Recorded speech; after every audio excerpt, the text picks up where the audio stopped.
to another edition of Slice by Bryce podcast. Without further ado, my guest today, Mr. Chip Autin. How you doing today, sir? Doing well, sir. I appreciate you coming on the podcast. So Chip, he has some pretty good roots in fitness as well. Ran a lot of races. Pretty incredible story. Ran a 432-mile race across Louisiana. So Chip, I'm gonna let you take over and just kind of tell the audience a little bit about yourself, about your background, and how you come to the point today. Basically, I wasn't always the most healthy kid. I was overweight when I was younger. I always was just kind of driven to trying to push myself, and I played a lot of sports and everything. I played football and I played basketball, baseball. I pretty much played everything when I was growing up. So I was always kind of into that world or whatever. But still I wasn't the healthiest or anything. Just with eating or as I got older, I moved on, man. I got into high school and decided I wanted to play sports again. I played soccer when I was younger. That was one of my sports too. I forgot about that. And then when I got into high school, I decided that I was going to try out for the high school soccer team. And, so I made it in my sophomore year, and it was. I couldn't run. They put me in, and I was a sophomore, so I got to get like a few minutes in, but I get on the field for 5 minutes, man, and I yell at the coach to pull me out, so just couldn't take it. I was still out of shape. So going into my junior year, my dad comes to me and tells me that he signed me up. He talked to the cross country coach at Houma, where I went to school, and he said that he signed me up for cross country. And I wasn't really happy about it. Me and him had some words, and I let him know that I couldn't believe that he would do that without asking me first. I didn't want to run. Why was he doing this to me? Why was that? And he said, "Look," he said, "you're gonna keep playing soccer. You need to be in shape." And he said, "And plus, you live in my house, and I gave the coach my word. You're gonna be there, so you going." So that was it, man. It was like that was just how it was with my dad. So I didn't really, just 15, 16 years old, right? So I went into cross country, and I hated every second of it. I hated it. I didn't give any kind of effort at all, just enough to get me by. I ran the races, and I still went out there ran, but I continued. I got a little better and everything like that, but like I said, I wasn't in it. Well, soccer came back around that year, and one of the starters that got cut or something happened. I don't remember exactly the circumstances, but anyways, I ended up getting put into a starting position, and I get put in, and I could run the entire game, and I wasn't getting winded. Right. So I'm like, oh, okay, there's something to this. So the next year came around for cross country. I went into took it more serious. I started training properly, going to practices, going all in, and so I got to a point where it was between me and this other guy about going to state, and so it became like this little battle between both of us. The coach came to find out, coach was actually he was kind of playing both of us, man. He knew he was going to take both of us, but he was just trying to put us against, trying to get the best out of us, and we were me and this one guy were battling it out, man, and we ended up both going to state and everything, and and I think that's where the seed was kind of planted right there. But unfortunately, I wish I could say that after high school things took off, but I kind of started some bad habits while I was actually in high school. So, I started dipping into drugs a little bit. I was sneaking into clubs. I was 18 my whole senior year, so I had 2 classes. So I was going out Monday, Tuesday, Wednesday, Thursday, Friday. And I was going to drink and everything, and then on weekends things would just escalate. I got into the rave scene and everything, and just doing a lot of I was getting experimenting with ecstasy and just all this, and next thing that went to cocaine, and then I did that for a while, and I was actually the drug that actually caught me and hooked me was meth, but so I actually was against it for the longest time, and parties for years, and then one day I was in the car, we were going to an after party after a rave, and somebody had some, and I was feeling froggy. So I jumped, man, and I did it. And yeah, and so I was like, wow, this is incredible. And I had a great time. It was fun, and then started doing it more and more and more, and then things just kind of escalated out of control from there. I was in the music industry, I DJ'd, and then I moved into more like the business side of things. And after I got into the business side of things with the music industry, that's when the drug addiction really started to spiral out of control. Because I started managing talent, and networking, New Orleans, stuff, it's a 24-hour game out there. And so in order for me, the way I felt like I could have an edge is if I was always winning. So I just was constantly, I was constantly doing best, man, trying to stay up, stay up. Wasn't so much the partying, really. I mean, it was really more for me trying to grow this business or whatever. But I mean, did I party? Yeah, I did. I mean, there was times where like I lost control of some things. But yeah, man. I mean, it was a crazy time, and like I don't know how I never ended up in jail, to be honest. But I had a bad streak of things that started happening in my life, and like a friend of mine died of a heroin overdose. A good buddy of mine, we were partnering up in the business. And like my car got impounded. The girl that I was seeing, she left and took the kids. I ended up, man, it came to the realization I was living in a tool shed behind my parents' house. So finally, man, just decided to get my life right, man. I hit rock bottom. One night I was laying in bed with a shotgun with one shell, just thinking about taking my life. I knew I needed to make a change, and so I got the opportunity to get my girl back, and so we ended up working things out, and I did it one more time. I went out one more time, got high, and I just had to. I don't know, man. It was like this different type of paranoia that I had. And so they were all a bunch of people. But they decided that they were going to go out and they wanted to go. They were going to do something. And I said, no, I'm going to stay behind. I didn't feel like going. Like I was really getting a bad vibe, and I wasn't like feeling it. So I stayed behind. I kind of just had this conversation with myself. I was going back and forth, basically saying like I wanted to quit, but I didn't want to do this anymore. And I just got Crystal back. I was like, what am I? Like I got the kids back and all this. Why am I doing this? And then just had the conversation kind of escalated into, well, what are you willing to do? Like, are you willing to give up everything? Like, and it was like, are you willing to give up the music industry? You got to walk away from all your friends, all your acquaintances, everything that you've spent these last couple of years trying to build. You got to like, are you willing to do it? And it was like unequivocal that I just said, yeah, I can give it all up. I don't want it. Yeah, I don't want it. And at that moment, I made this decision to myself. Yeah, that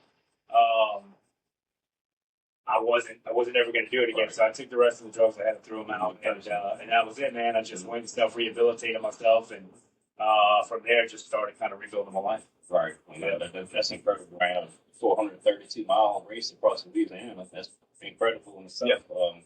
So talk a little bit about that.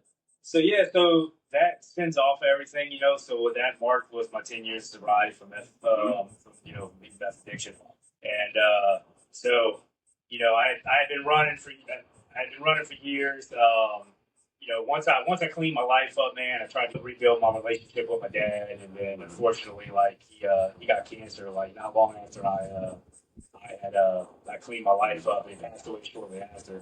And, but while he was in the hospital, man, that was one of the things that got me into fitness and got me into running and got me into I guess trying to be a more fit and active person. Was my dad wasn't the most healthy person either. He was in and out of hospitals all the time, man. And even though he had brain cancer, which was something that I don't really. I mean, that could just happen to anybody. It doesn't matter how healthy you are. I mean, that's just one of those things. And but still, I was just in there, and I just was watching them, and I started thinking to myself, living here, man. It's always in and out in the hospital, and it's like you never want to take care of yourself. And I was like, I don't want to end up like that. And I was like, and with my genetics and all that stuff, I was like, man, if I don't get my life together, that's what's going to happen. Right. So started running again, getting everything I have, quit smoking cigarettes and everything. come back to the race, so all of that kind of led up to, everything. I started kind of running, I started, well, I mean, this was years building up to this run, you know what I mean? So it was like, I would have never even imagined that I was going to do it. Right? Like, I started just challenging myself. I was like, well, I ran, I used to run based off of time, 10, 20, 30 minutes. Then it was like, well, I'm running 3 miles now. Well, what if I can run 4? What if I can run 5? And next thing you know, I was training for a marathon. I ran a marathon. And when I ran the marathon just didn't hook me. Right. I put all this time, this effort into it. I went out, I ran it, I get across the finish line. Like, I was expecting to feel like elated and just pumped. And I don't know, it didn't fully capture me. I just went on a regularly training. My cousin contacted me. He asked me if I wanted to go up to Montana. This was right after COVID, I think in 21. And he asked me, he said, "Hey man," he said, "you want to come up to Montana to this race? It's called Beaverhead." He said, "It's 55K." I was like, "Well, how long is that?" He's like, "It's about 34 miles." And I was like, "Dude," I was like, "in the mountains, man?" I was like, "I'm in South Louisiana. I don't have a hill. I don't have a hill higher than an ant pile, man. So how am I gonna do that?" He was like, "Look, man," he's like, "go run some levies, man." He's like, go get you one of those oxygen masks or whatever those little, I don't know, that simulate altitude." He said, "I'm telling you, it's gonna be fun." And so I told him, I said, we had talked, and I told him, I said, "Look, man," I said, "I'm gonna talk to my wife. I'm gonna think about it." I knew before I hung the phone if I was gonna do it. Right. But I just wanted to go on past it about my family, and I told them, and they were down with it, And so I went out there, and I was like, all right, one of two things is going to happen. I'm going to run this race, and I'm going to love it, or I'm going to hate it. And then I'm like, I'm probably just, honestly, I was like, if I hated that, I was like, I'll have done every really type of race that there is. Like a trail run, ultra marathon. I've tried the marathon. I've done 5Ks. If this doesn't hook me, then I'm probably just not going to run anymore. I may just run just for therapeutic, but like, I'm not, I don't know. That's kind of the place I was at. I got 2 miles in that race, dude, and I loved it. So things just escalated from there. I really fell in love with the sport of ultra. I just went from that race, and then I ran a 40 miler, and then did 50 miles and 60 miles, and then just kind of built up from there. It builds up it's like a snowball. Yeah, exactly. And so what started happening was I started coming up with these challenges every year, to challenge myself on something like, for like my birthday or something. I think one year, me and a group of friends, we ran a mile, and then for every mile, I did like 40 push-ups. And then I think last year I turned 41, so I did like 13 bridge tunnel loops, and which was 41 miles to celebrate my 41st birthday. So I had ran Tunnel Hill, and I had ran a 100 miler, right? My first one was Rocky Raccoon. So I went out and ran that, and I had these aspirations that like I was going to do this thing in under 24 hours. It felt like I was training for it. And I went out there, and it was a total disaster. Like, everything, my nutrition was bad. Everything was horrible. It was just a horrible run. And I finished the race. I didn't DNF. I finished it. But it took me like 27 and a half hours. I did a lot of thinking after that. And I was like, man, is this something I really want to do? Like, do I want to do these distances? I started all of a sudden during that time, like a bunch of like doing the diving stuff started showing up in my feed and everything. And just like, all this stuff. And I started wondering to myself, I was like, I never really went 100%. Like in any of these races, any of my training, I always held myself back. I always said, "Oh, I feel a little steam in my chest from my groin or something. I got to take weeks off." And I was like, "What if I just pushed? Like, what if I just went all in? Did 100%? It just was like, what if I just went out and just tried to become the best version of myself?" So that's what I did, man. That's what my mindset went. I signed up for Tunnel Hill, which was about 8 months later or something like that. I can't remember. And it was another 100 miler. I ended up going through a divorce during that time, which added some more fuel to my fire. So I was dealing with all that, and I was training for this race, man. And I just went all in, man. And like I just went hard on training, man. And ended up that race, man. Ended up running the best 100 miler. I ended up having, I think, the 89th fastest 100 miler in the country.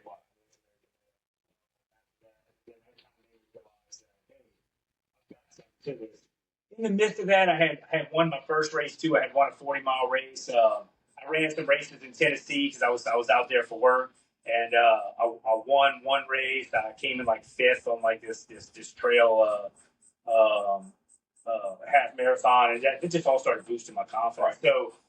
So when Tunnel Hill was getting towards the end, I was like, what am I going to do next? Like, what's my next race? I've got this 100-mile coming to feel great. I started thinking, I actually, idea had came to me about the highway, about the run across Louisiana. And it came to me about a year or two earlier, or something like that. Me and my buddy Wally were on a run. He was talking about doing this charity event, or he was talking about doing this charity run for a friend of his, and for his friend's son. I'm sorry, and he was saying that he wanted to run all the body of a foosh, like 110 miles. And I remember them talking about. We were talking.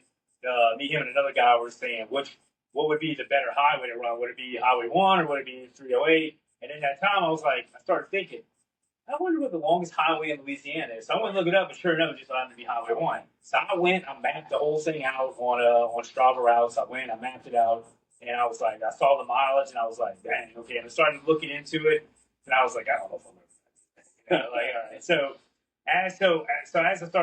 once Tunnel Hill was kind of coming to an end, I started thinking, what am I going to do next?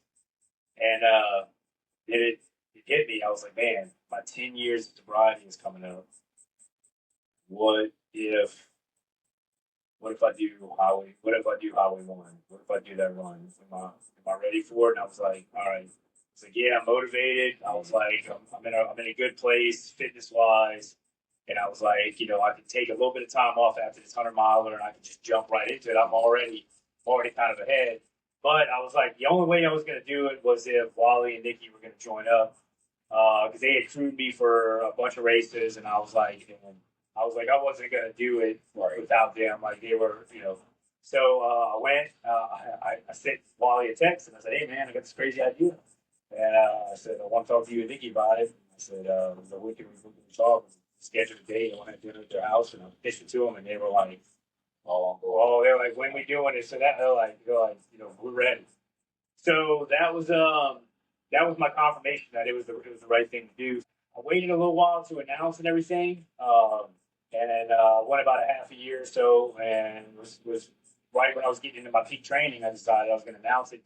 Honestly, I was scared to announce it, because I wanted to do it and raise awareness for those suffering and recovering from drug addiction. But I'm going to be honest with you, I didn't think anybody was going to care, dude. Like, I thought people were going to think that I was just trying to chase clout or something like that. So I was so nervous, man. I remember I recorded the video to announce it, and I must have did about 20 takes on that video, man. And finally, I was just like, I just came up with something, and I said, dude, let's run it, man. Yeah. So I put it out there, and man, I mean, it blew up within 24 hours.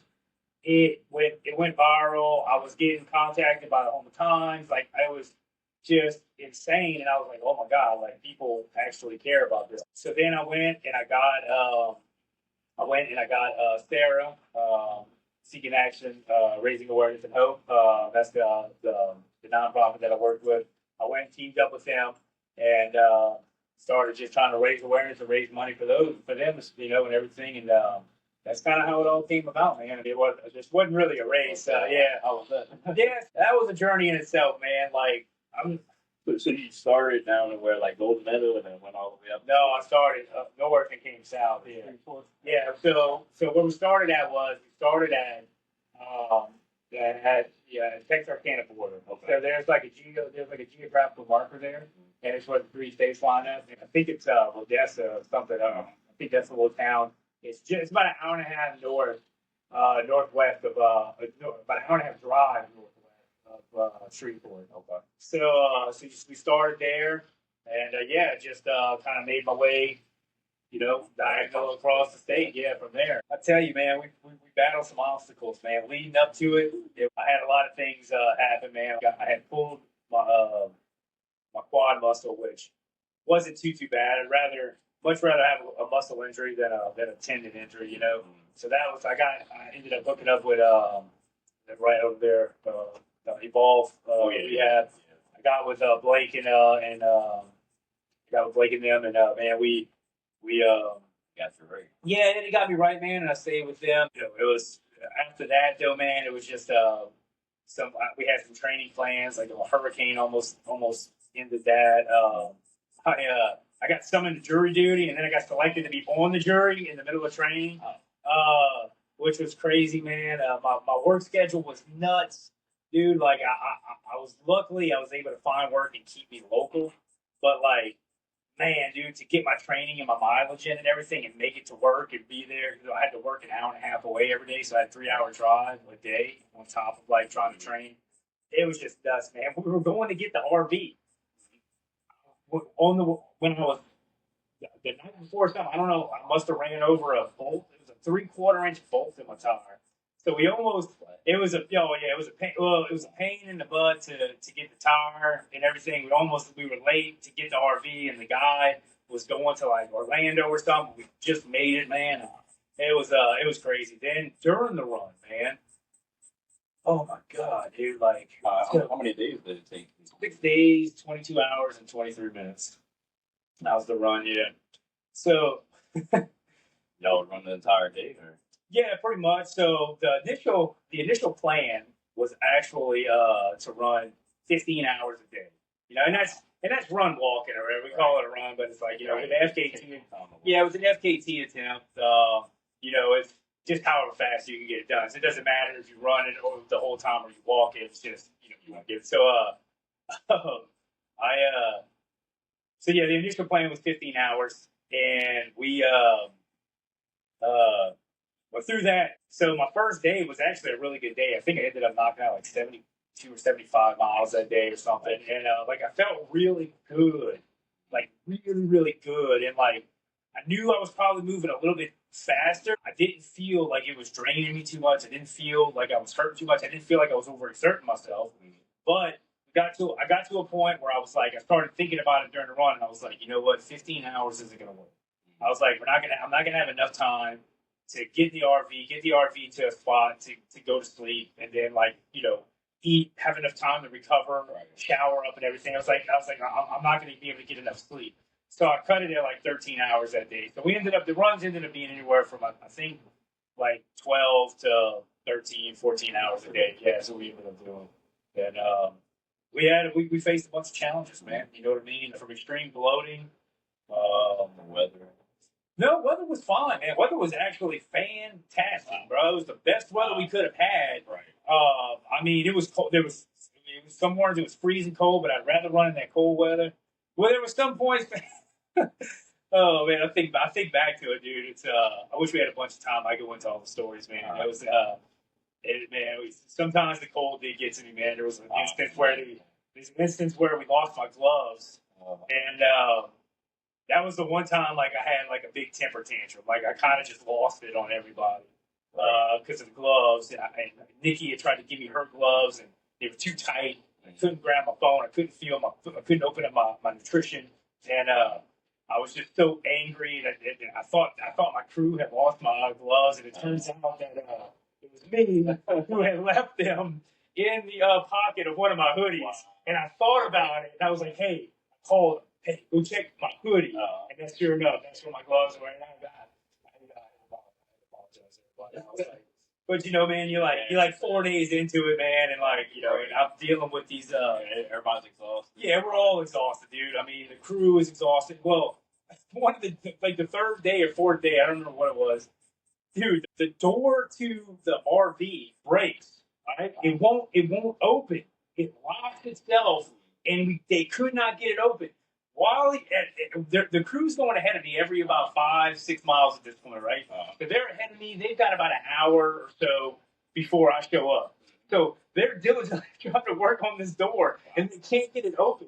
And Wally, every time I get to the RV, Wally's like, dude, I don't know what to do, man. He's like, I don't know how to get you in. He's like, the only way to get in is through the back, through the emergency, or you got to go in through this window, which is like an emergency exit. Right. And he's like, dude, at the end of the day, I don't know how you're going to get through there, man. And I was like, look, man, I'll figure it out. And I was like, I'll find a way, dude. I was like, we're sleeping in that RV. So what they ended up having to do, man, by the end of the day, they found a locksmith who would travel, and this locksmith came and just like totally just destroyed the door. Wow. He destroyed the locker door. We ended up having to drive the rest of the round with the door bungee corded shut, man. You know, it was Gotta do together. oh yeah, it was an adventure, man, and it was just you know, like I had some crazy things happen to me out there, man.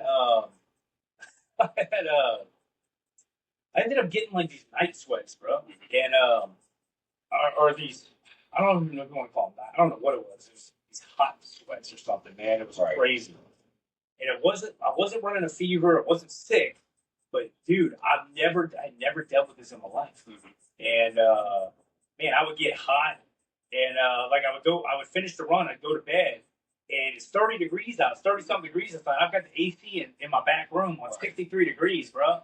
You know, the bed would be drenched, dude. I could barely sleep at night. It just was every single night. That's after you've been sweating all day after I've been running everything, and then like I just can't.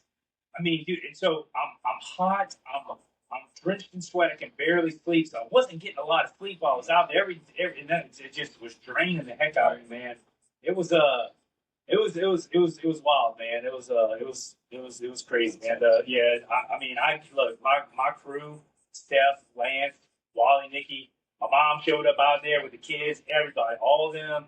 You know, they look. God bless their souls and their hearts, bro. And like, I could never have done any of that without them, man. Because like everything that they dealt with and everything that they had to deal with on the back end of that to make sure that I could just focus on running was key to everything being through that, you know, and you're only as good as your team, man. And, man, without them, bro, I would have, that run would have never, it wouldn't have been as successful as it was. Oh, yeah, it definitely takes a team effort. Man. Absolutely. How did it feel at the end, like at the very end, whenever you finished everything? Man, it was just, it was a bit overwhelming. I had to give a speech at the end. I didn't really know what to say. I had so much stuff going through my head. It was a lot to process and take, and it wasn't something it was a lot of joy and relief and just gratitude. A lot of emotions, man. I just was kind of in awe of myself. Thing is, I never really doubted that I was going to finish it, man. Like, I knew that endurance-wise I could do it. I was just more worried about injuries, you know. Like the Achilles thing was the biggest issue, man. My Achilles that blew up so bad that I pretty much walked the last day. You know, I did 62 miles the last day. I just walked the whole thing, pretty much power walked it. And every step, I was just hoping and praying that my Achilles didn't tear, because that would have ended it, you know. So, but it was just it's hard to describe what the feeling was, man, because it was a mixture of so much. And it took me a long time to process it all, man. To kind of get to still kind of processing, you know, and still I still battle a bit of like a little bit of imposter syndrome, like, you know, and stuff like that. But yeah, we did it, man. You know, that's a huge accomplishment. So I know we kind of touched on this earlier, but yeah, what are some of your future goals? And then if you could pick 3 things that keep you motivated on a day-to-day basis, what would those be? So my future goal. So right now, what I did, man, I got, like I said, I had this Achilles injury, and my Achilles, tendinopathy and tendonitis, man, it was bad, bro. Like, I mean, I could barely walk. I couldn't sleep at night. The pain was so bad. That really set me back a lot. And in the moment of that, man, kind of put a damper on me, and I was like, I don't know what I'm gonna do. And I just had this whole other plan in place that, you know, God came in and threw that all out the window, and like, you know, it was just like, this isn't how this is gonna happen. So, man, I took some time during that and started reflecting, and what I decided was that year, man, was so stressful. Training for that run, the run itself was stressful, the injury, and I was like, man, I kind of lost my joy for running. And so I decided that I was going to take 2025, take this year, and I was just going to go back and just find my joy for like fitness again and find the joy for running. And So that's what this year is.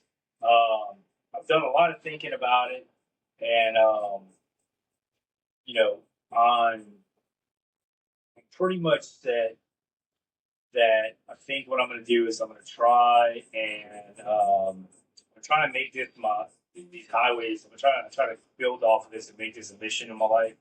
I want to try to give people, a sense of inspiration and like I said, hope that they can overcome their addictions and everything. And so, my whole motto during the whole run was be extraordinary and the ripple. And so, what I'm pretty set on is I think I'm going to try to take on all the longest highway in every state. Okay.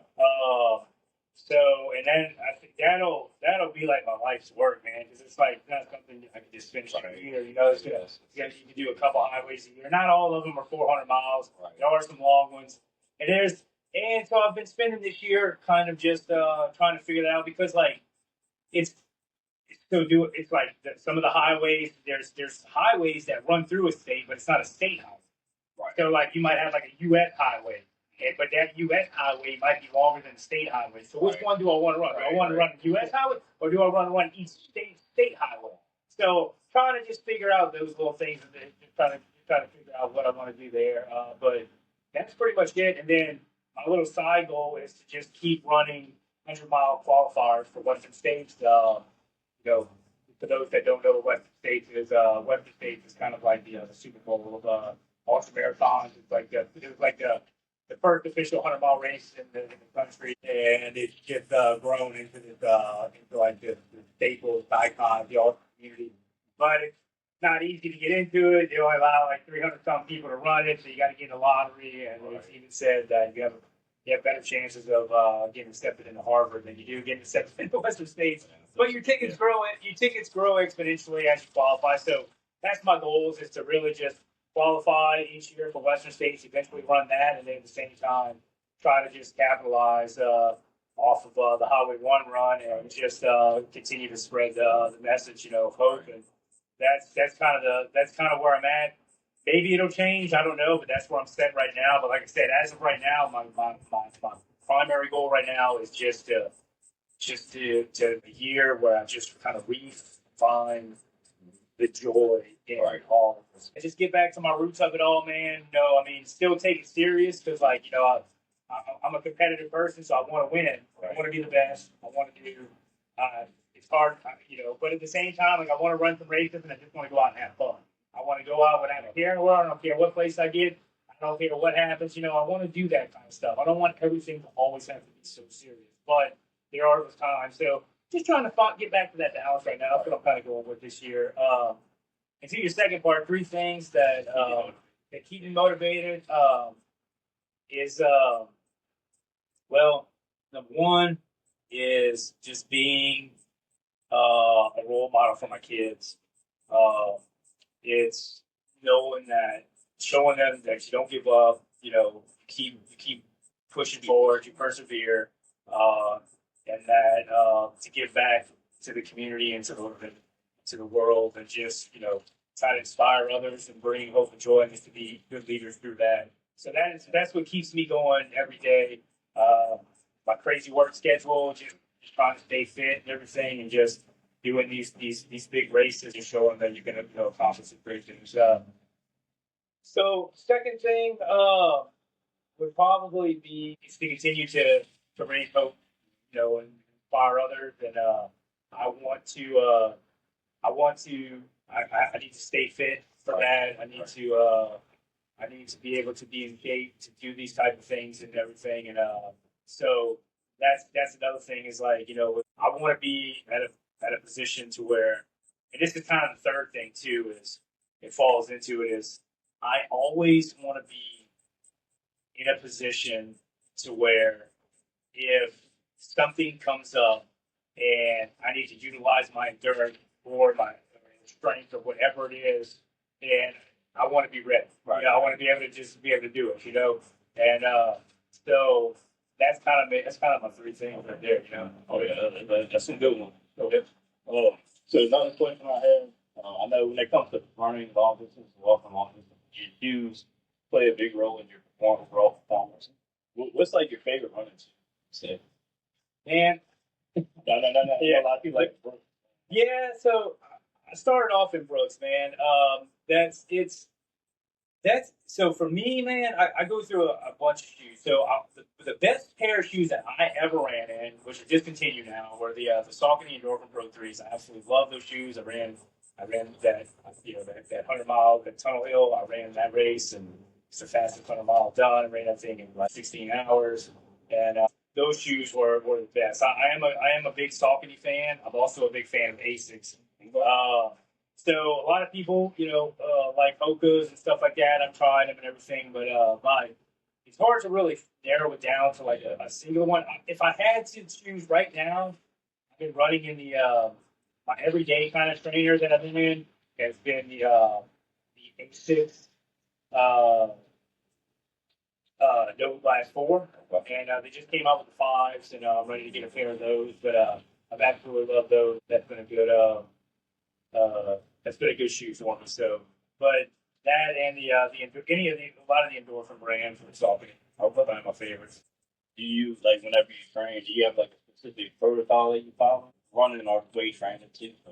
Yeah, so I with running, I kind of took this. So there's an ultra runner out there who I follow named Zach Bitter, and I had for a while for the 100 miler, and then even kind of building up to the run across Louisiana. I kind of used this little template that he has, and I kind of modified it to kind of fit for me. I kind of try to base like the beginning of my year, almost taking it like an off season, just keeping a little bit of a base there. Just make sure I'm still staying in shape, my endurance is there, not going too heavy, and then I like to go into like a speed portion where I kind of start just trying to work on like building a VO2 max and doing short intervals, long intervals, and just kind of a lot more structured workouts. Right. And then I'll kind of move into a period where I guess it's kind of like my peak training cycle, where it's like well, I'm gonna be putting in like some heavy mileage. I might cut back on the speed work a little bit, but I am gonna keep it there. But I'm gonna focus more on probably going to cut like some of the weekend speed mileage out, and then I'm just going to focus on long runs and really long runs, back to backs, and then kind of just by the last phase of it, just kind of coming into the race week and everything. It's just really just trying to dial back a little bit, but still pushing enough to where I'm not. I'm kind of tapering at that time, but like not full taper, still putting up some mileage and everything, but maybe just trying to let my body relax a little bit. That's kind of the approach I take, and that's pretty much kind of how Zach does it. But I, like I said, I kind of modify it a little bit. I think he does it a little bit slightly different than that. But I just kind of have found what works for me. Right. With weight training, like I've been into recently. I've had my splits. I've been trying to put on weight, man.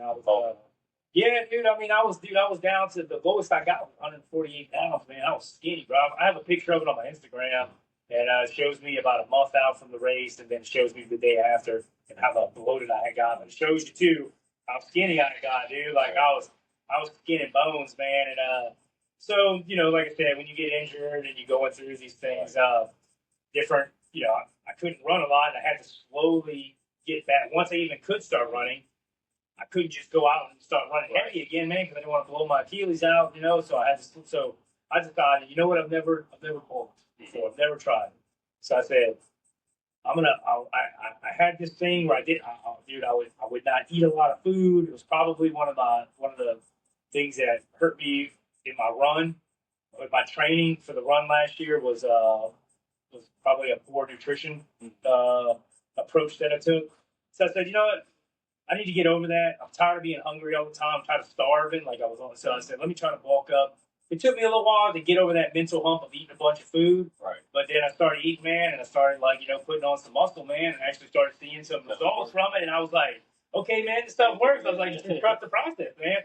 And then I started having fun with it, and it was all part of like it all just started coming together, man, of my goal of having fun again. Then I just got into this spot where I was like, man, I'm just gonna start experimenting, man. I was gonna start having fun with this stuff. Like, I'm not like, okay, well, I'm eating 2,500 calories right now. Okay, well, I'm seeing a little bit of gains and stuff. But I said, but I'm gaining this weight. Look, what happens if I bump it up to 3,100? Well, then, okay, well, I put on maybe a little bit too much fat too fast. So I was like, all right, well, cut it back down. I was like, just started having fun, man. And I was like, at the end of the day, dude, what is it gonna hurt me? You know what I mean? I was like, yeah. And so I just started having fun with the eating, and I still eat like all my foods are like really. I still eat pretty clean.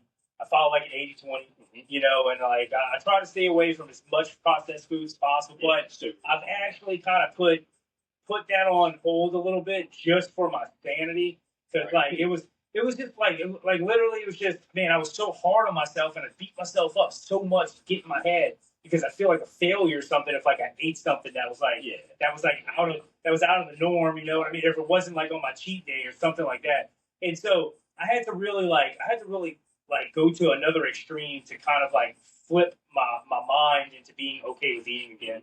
So so with my weight training and all that stuff, I do follow a regimen with that. I was doing push pull legs for a while, kind of switched over to a bit of a bro split, but like I said, I'm about to start getting back into to running pretty heavy. So trying to figure out where I'm going to go from there. If I'm just going to go into like just strength training, man, and just trying to work on like some 5x5s or 5-3-1s, or just trying to just trying to go into full body workouts. I would just toy around with it and just have fun, But running is about to take precedence over the workouts. So yeah, exactly. You got to have one or the other, man. You can't do both of them, dude. Like it's too taxing on you, man. I mean, unless I want to try to be like Jay Cutler or Ronnie Coleman, 5,000-10,000 calories a day, man. Which dude, it's just so hard to eat. Start finding time to work. Yeah, to stay on that schedule and eat all that food, especially while you're working. 30 grams of protein every 3 hours. Yeah, exactly. It's like maybe if I took that approach and I ate all those calories like that, maybe I could sustain the energy to do it. But let's just be real. Most people can't. I'm not a professional athlete, dude. I don't have sponsors, and this isn't my full-time gig. So I'm a normal human being, and I just I can't eat that much, man. So Chip, if people want to follow you on social media and keep up with your races and whatnot, what would be some good accounts to follow you at? Yeah, so I really am only on 2 accounts right now. 2 main accounts, or you can follow me on Facebook. Just go to Chip Autin, Autin, and I don't think there's really anybody else out there named that. And if there is, probably a fake account. Yeah, you'll find me there. And you can go and add me as a friend or follow me on there. And then I go on Instagram as the Chipperoo. That's CHIPAROUX. And and so I'm not as active. My work schedule this year has been pretty intense, man. Just trying to pay off some of that run and everything, I cut back on a lot of work last year to try to train for that. Just trying to train behind one, so I've been kind of full swing, traveling a lot. And but yeah, man. Once I have time, though, I'll probably get a TikTok started. Okay. And I think I have a profile, but I don't have any content on there yet. So so Instagram and Facebook. Yep, just go follow me there. Awesome.